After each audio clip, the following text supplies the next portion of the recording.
Gigante roja cíclica.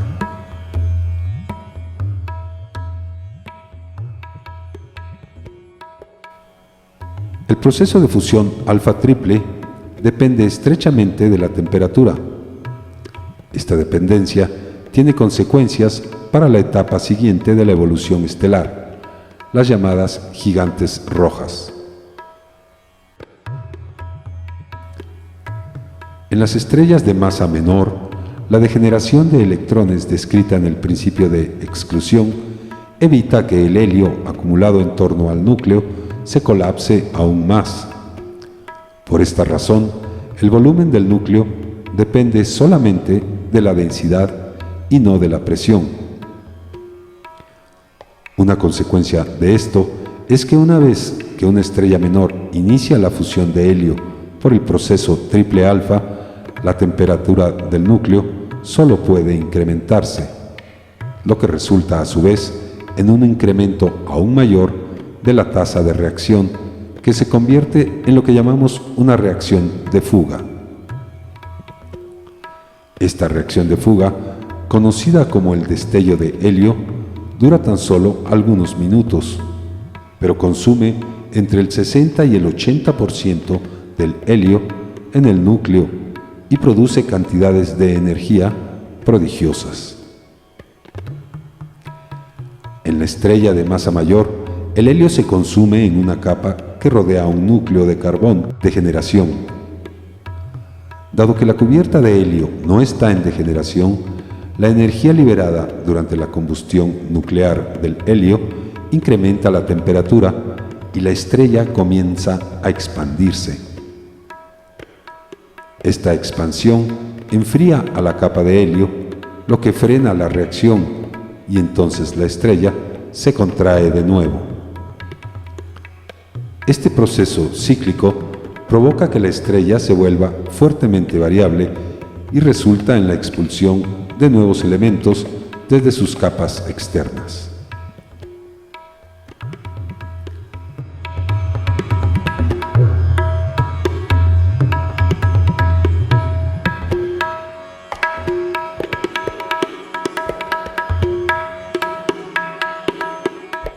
Desde el Instituto de Investigaciones Eléctricas, ubicado en el municipio de Temisco, en el estado de Morelos, ya parte de la ciudad de Cuernavaca, a ciencia cierta les da la más cordial bienvenida. Tengo el placer de presentarles al ingeniero Alfredo Espinosa, quien nos habla de este realmente muy bien desarrollado sistema de simulador que tiene la Compañía Federal de Electricidad para distribuir esta vital energía con la que se mueve nuestro país.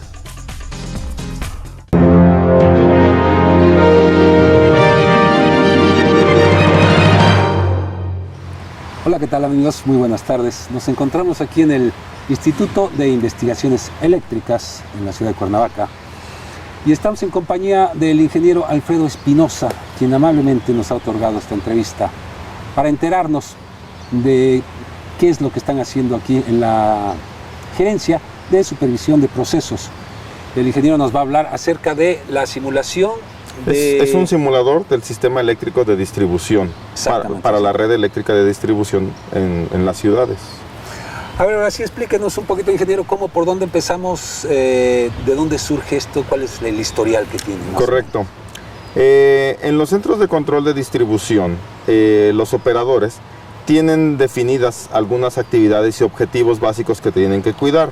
Entre ellos está la seguridad, la continuidad, la economía, claro, del servicio eléctrico. Para vigilar estos objetivos tiene indicadores que le determinan el desempeño que está teniendo. Por ejemplo, el tiempo de interrupción ante una falla.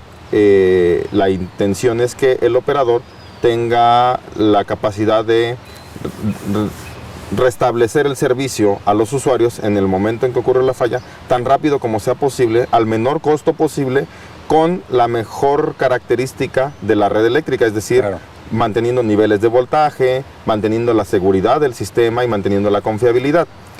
Para esto, actualmente los operadores y de manera tradicional, los centros de control de distribución cuentan con algunas herramientas como el sistema SCADA, que es un sistema de control supervisorio y adquisición de datos, con el que él manualmente manipula los elementos que le permiten controlar el flujo eléctrico en la red. Adicional, tiene algunos sistemas de seguimiento, de apoyo a la operación, por ejemplo el Sistema Integral de Información para Gestión de la Distribución, que aplica en toda la subdirección de distribución de CFE. Aún con toda esta información y sistemas, el operador a veces está limitado en características y funciones de análisis y tiene que operar basado en su conocimiento, con mucha experiencia, con conocimiento de causa de cómo ocurren las fallas, cómo se restauran y qué elementos van a ser afectados en el proceso de reparación de la falla.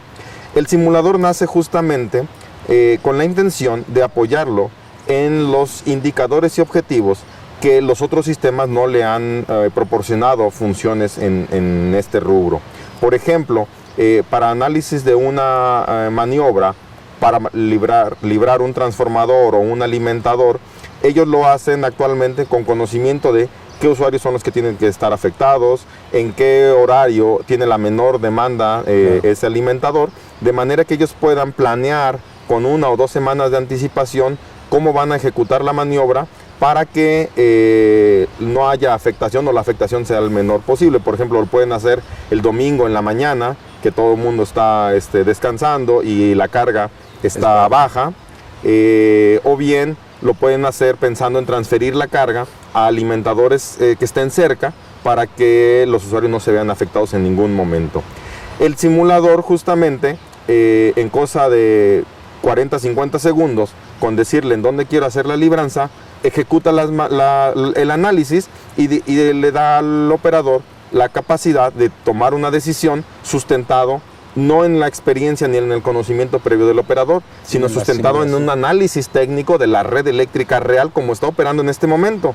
Más aún, si la maniobra la tienen que hacer fuera de tiempo real o no es necesario en este momento planearla a 1 o 2 días, considerando la carga que va a haber en un futuro próximo, el simulador tiene un registro histórico que le dice en días típicos como un domingo a tal hora, la carga es de este tipo, y entonces con conocimiento de causa él puede asegurar que la maniobra se va a llevar a cabo de manera exitosa.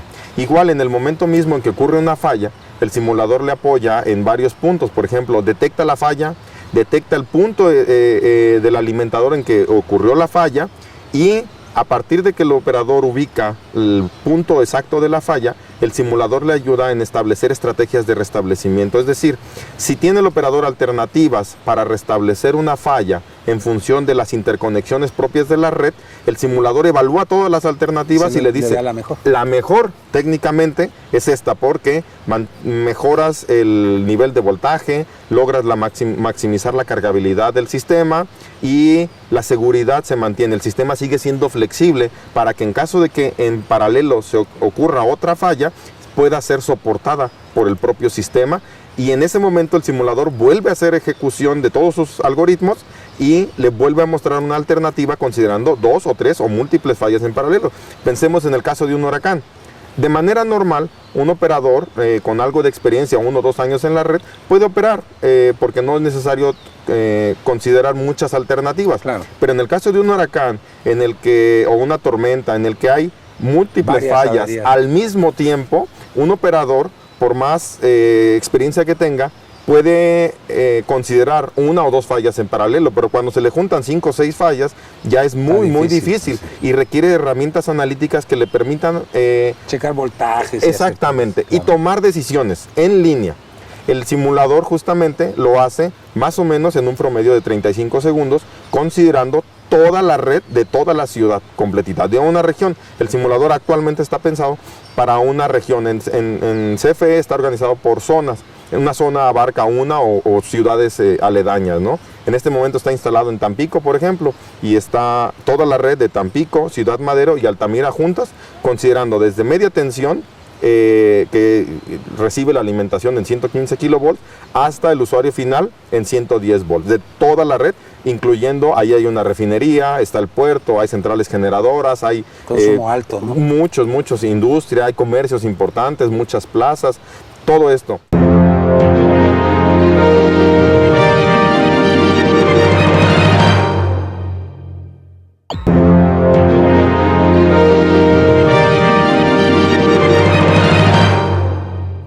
En el caso de una falla, de manera normal y tradicional, un operador necesita tener mucho entrenamiento en la red que está operando y manipulando, porque necesita conocer en dónde está ubicado cada uno de esos usuarios importantes que acabamos de mencionar. La industria, el puerto, centros comerciales, cines, hospitales. El punto exacto donde están tomando la energía.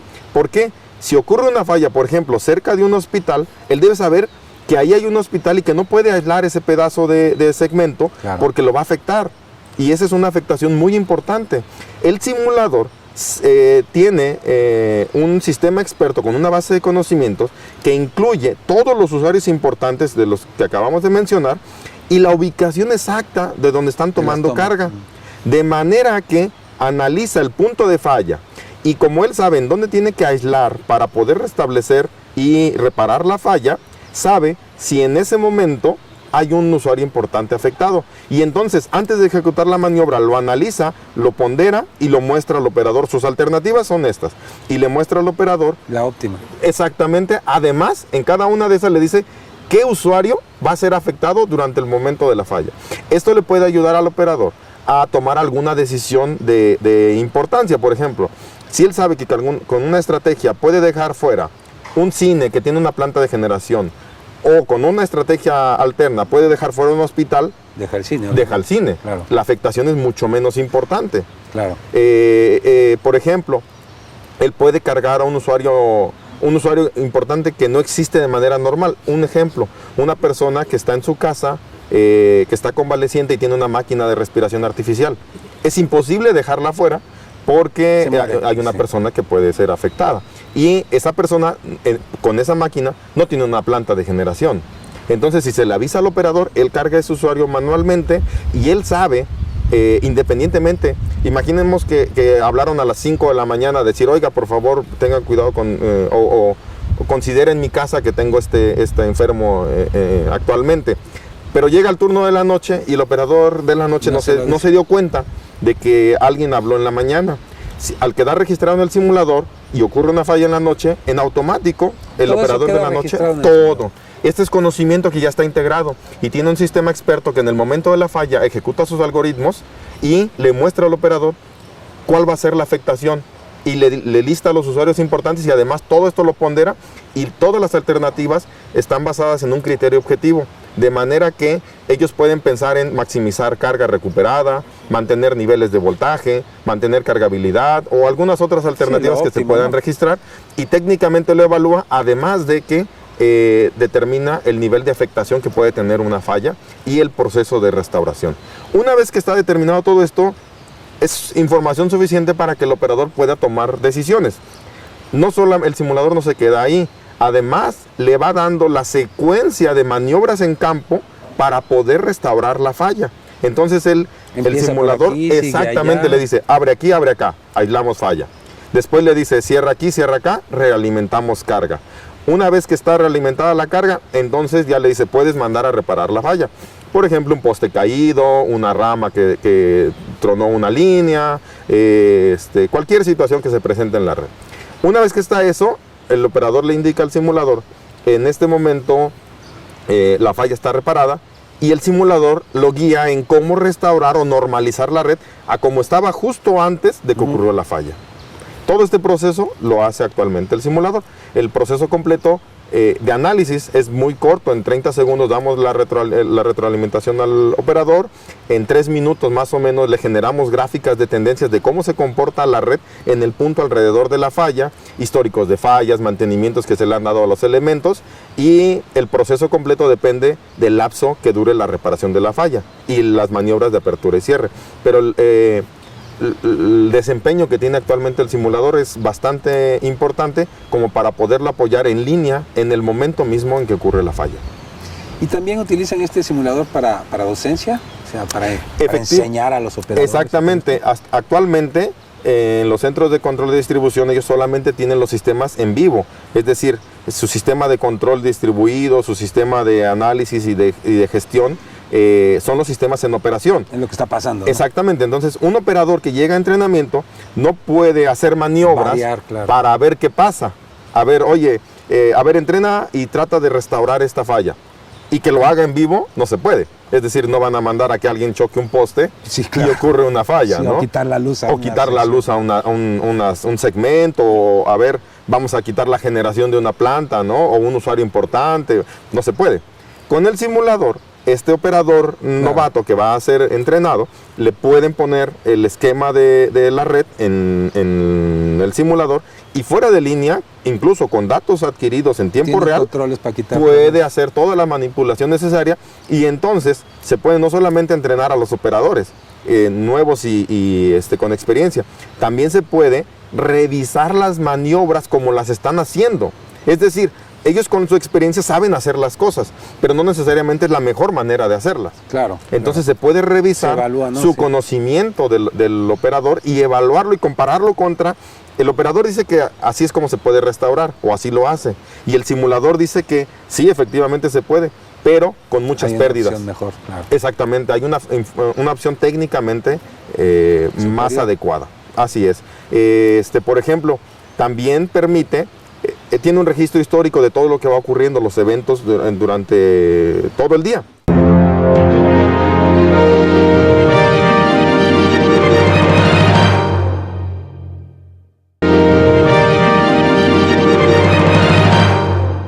Si ocurre una falla importante, el simulador permite irse en el tiempo, regresar al punto de falla y analizar la situación antes y después de la falla.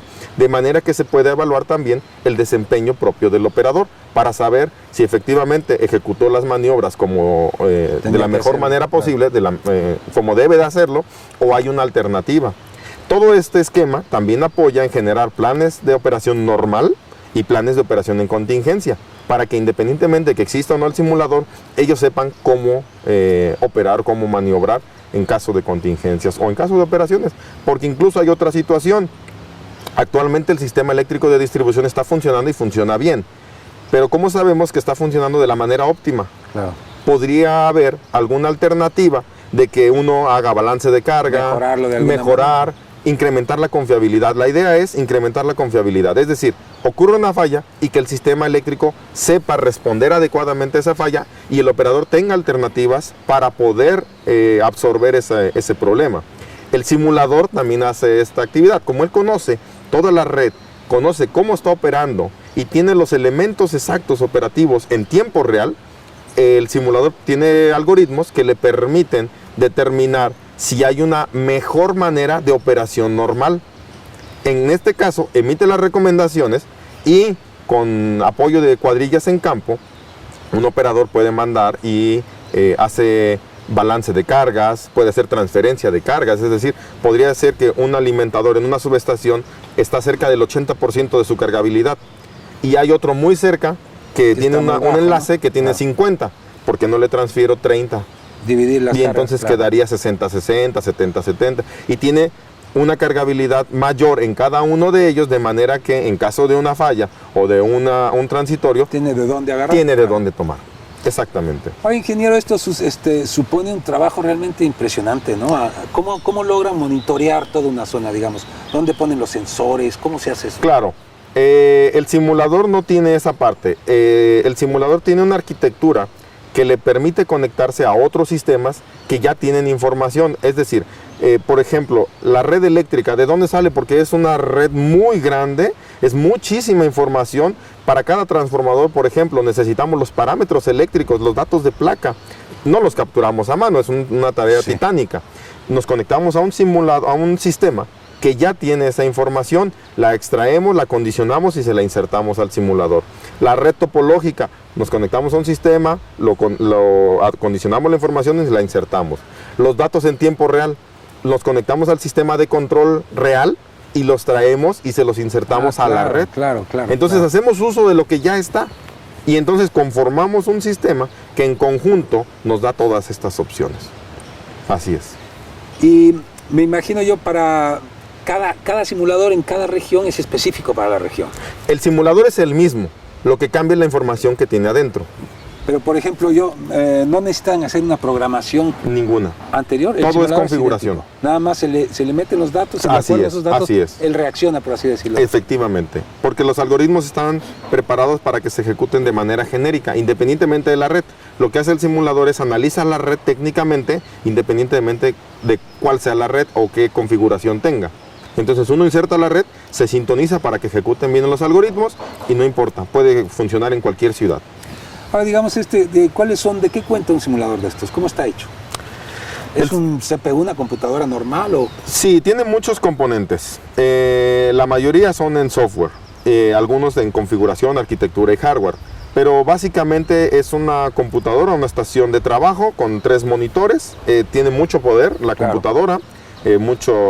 Tiene memoria, ¿no? Mucha memoria, varios procesadores, un par de discos duros y cada uno de estos tiene mucha capacidad, entonces responde muy rápido, porque la red está conformada, no sé, hablemos de 15, 20 mil nodos. Hacer una matriz en memoria de una red tan grande se requiere una capacidad de cómputo también bastante considerable. Entonces, eso es en hardware, pero básicamente es una computadora muy poderosa, con estación gráfica y capacidades gráficas avanzadas. Adicional, lo que tiene adentro es el software, es lo que nosotros nos encargamos de hacer. Y una de las especialidades de la gerencia de supervisión de procesos es la integración de sistemas, en donde yo participo. Entonces tenemos ahí experiencia, técnicas para hacer integración de múltiples sistemas y conformar un nuevo sistema que lo que logra es la sinergia entre los otros sistemas, ¿no? De manera que en conjunto logramos integrar un sistema que coordina a todos los demás y genera una nueva función de mayor valor que si tomáramos la información de manera parcial. Por ejemplo, el SCADA solito controla y hace una función muy importante. Obtiene datos de la red y se los presenta al operador y permite ejecutar las maniobras de manera remota, de manera telecontrolada. El operador en pantalla le indica a la pantalla abrir un interruptor y lo que implica en campo es que deja sin luz a una colonia. ¿Y eso sucede? Eso sucede realmente. Desde el Instituto de Investigaciones Eléctricas, que es el organismo que podríamos decir es el cerebro de la Comisión Federal de Electricidad y de Pemex y de algunas otras empresas también, desde aquí, a ciencia cierta, se despide de ustedes después de haberles mostrado esta interesante entrevista con el ingeniero Alfredo Espinosa, hablándonos del sofisticado sistema de simulación con que cuenta la CFE para distribuir la energía.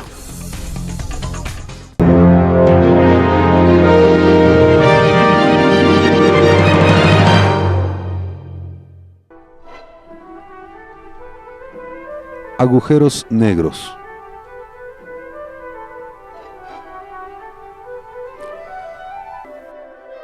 El origen de los así llamados agujeros negros proviene teóricamente de estrellas inmensamente masivas que se compactan repentinamente a partir del cese de su proceso de fusión.